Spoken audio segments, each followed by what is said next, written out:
వెంకటేశ్వరరావు గారు, సాధారణంగా గ్రహణం సమయంలో చిన్నప్పటి నుంచి మీ చిన్నప్పుడు ఆ చిన్నప్పుడు పెద్దలందరూ చెప్పేదంటే ఆ సమయంలో తినకూడదు, జీర్ణ వ్యవస్థకి సరిగ్గా ఉండదు, ఆ టైంలో తింటే ముందు తినండి లేకపోతే తర్వాత అని ఏవో చెప్తుంటారు, కొన్ని విషయాలు చెప్తుంటారు. ఇప్పుడు నిజంగానే మన జీర్ణక్రియ మీద సూర్యకాంతి ఇంపాక్ట్ చూపిస్తుంది అనేది సైన్స్ పరంగా కూడా అది నిజమే కదా. మరి ఈ గ్రహణ సమయంలో ఆ రేస్ మన బాడీ మీద పడటం వల్ల ఏదన్నా ఫిజికల్గా ఏమైనా చేంజెస్ వచ్చే అవకాశం ఉంటుందా అండి?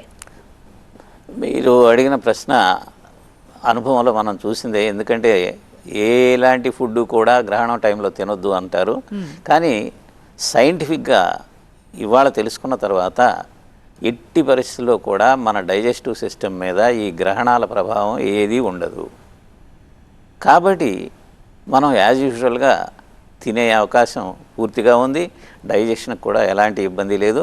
అందుకే జన విజ్ఞాన వేదిక లాంటి సైన్స్ ప్రమోటింగ్ ఆర్గనైజేషన్స్ కావాలనే ఈ గ్రహణాలు, సూర్యగ్రహణం ఆ టైంలో ట్యాంక్ బండ్ లాంటి ప్రదేశాల్లో పబ్లిక్కి కావాలని భోజనము, టిఫిన్లు ఇలాంటివి అరేంజ్ చేసి తినిపిస్తారు.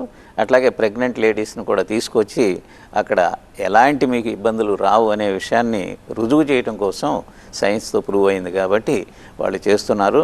సైన్స్ ప్రమోట్ కావాలి అంటే ఇలాంటి మూఢనమ్మకాలు తగ్గాలి డెఫినెట్గా. గ్రహణాలకిను మన ఆహారం తీసుకోవడానికి ఎలాంటి సంబంధం కూడా లేదు.